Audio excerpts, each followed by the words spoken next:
Hello friends, today we are discussing about SAP AI. Means in SAP हमारे पास क्या क्या इंस्ट्रूमेंट्स हैं, that that I will tell you. तो इसमें क्या होता है, मेजरली दो पार्ट्स हैं. एक एआई फाउंडेशन है और एक SAP बिजनेस सर्विसेज है. तो एआई फाउंडेशन में क्या होता है, उसमें SAP AI कोर है. मतलब जैसे जैसे हमको क्या करना है, मान लीजिए हम हमको कोई भी एक कस्टम एआई डेवलप करना है, तो उसको हमको कहाँ इंक्लूड करना पड़ेगा. तो उसका जो सबसे बेसिक पार्ट है वो होगा SAP AI कोर. मतलब पहले हमको उसको AI कोर में उसको ऐड करना पड़ेगा. देन ही हम उस AI का जो प्रोग्राम है या उस SAP AI है उसको हम कस्टम AI को हम यूज़ कर सकते हैं. तो उसके लिए जैसे गिटहब को क्या करते हैं, गिटहब को पहले ऐड करते हैं और गिटहब को ऐड करते हैं, डॉकर को ऐड करते हैं, फिर YAML फाइल बनाते हैं और फिर वो पाइथन का प्रोग्राम जो बनाया हुआ है उसको उसको फिर गिटहब के में ट्रांसफ़र करके जिस गिटहब को हमने इंटीग्रेट किया SAP कोड से उसको SAP में लेके आ जाते हैं. तो ये एक बहुत बेसिक चीज़ है. इसके बाद SAP launch pad. SAP launch pad मतलब जैसे फ्री लॉन्च पैड होता है. फ्री लॉन्च पैड क्या क्या करता है, एक प्लेटफॉर्म प्रोवाइड करता है, राइट. तो ये SAP लॉन्च पैड जो होता है ये management management administration and monitoring के लिए क्या है, एक प्लेटफॉर्म प्रोवाइड करता है. उसके अंदर होता है SAP जैन AI हब. तो ये लाइब्रेरी होती है AI मॉडल्स की. तो हम जो भी AI मॉडल्स SAP के अंदर हम यूज़ कर सकते हैं उसकी एक लाइब्रेरी कहाँ पर होती है, SAP जैन AI हब में.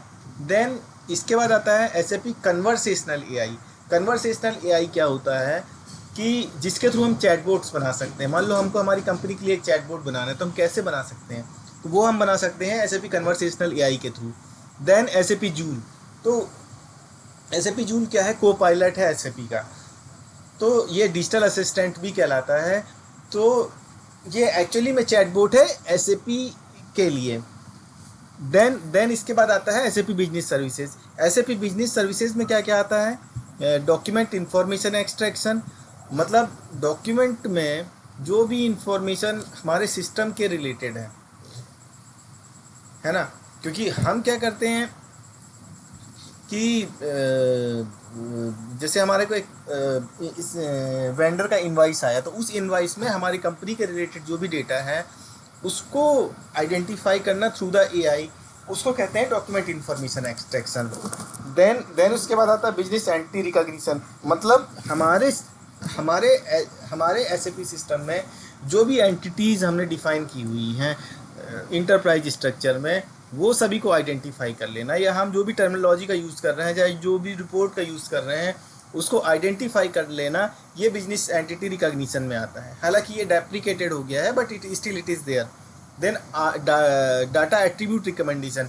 डाटा एट्रीब्यूट रिकमेंडेशन में क्या होता है कि हम क्या करते हैं, डाटा जैसे मटेरियल की ग्रुपिंग करना है अभी, या कस्टमर की ग्रुपिंग करना है, या मटेरियल सेगमेंटेशन करना है, या कस्टमर सेगमेंटेशन करना है, तो उसके लिए हम AI का यूज़ कर सकते हैं. Then personalise recommendation. मतलब ये SOD वगैरह को अगर हमको चेक करना है सिस्टम में, तो इसके लिए हम AI का अगर यूज़ करना है तो उसको पर्सनलाइज रिकमेंडेशन के अंदर लेके आते हैं. देन इसके बाद आता है सर्विस टिकट इंटेलिजेंस. मतलब सर्विस टिकट को अगर हमको सेग्रीगेट करना है तो उसके लिए हम क्या क्या क्या क्या सर्विस यूज़ करेंगे, service ticket intelligence. Then bank reconciliation के लिए यूज़ कर सकते हैं. AI पावर्ड चैटबोट्स, तो वो मैंने ऊपर बताया फाउंडेशन मॉडल में ही कि हम कन्वर्सेशनल AI वगैरह बना सकते हैं. तो इतनी कुछ फैसिलिटीज़ हैं. ये मतलब ये जो बिजनेस सर्विसेज हैं ये डिफ़ॉल्ट सर्विसेज हैं. इसके अलावा भी हम अपनी खुद की कस्टम AIs बना सकते हैं और उसको SAP AI को कोर के थ्रू ऐड कर सकते हैं, और SAP लॉन्च पैड के थ्रू हम क्या कर सकते हैं, उसको हमारे SAP में ला सकते हैं. तो friends, thank you for listening me.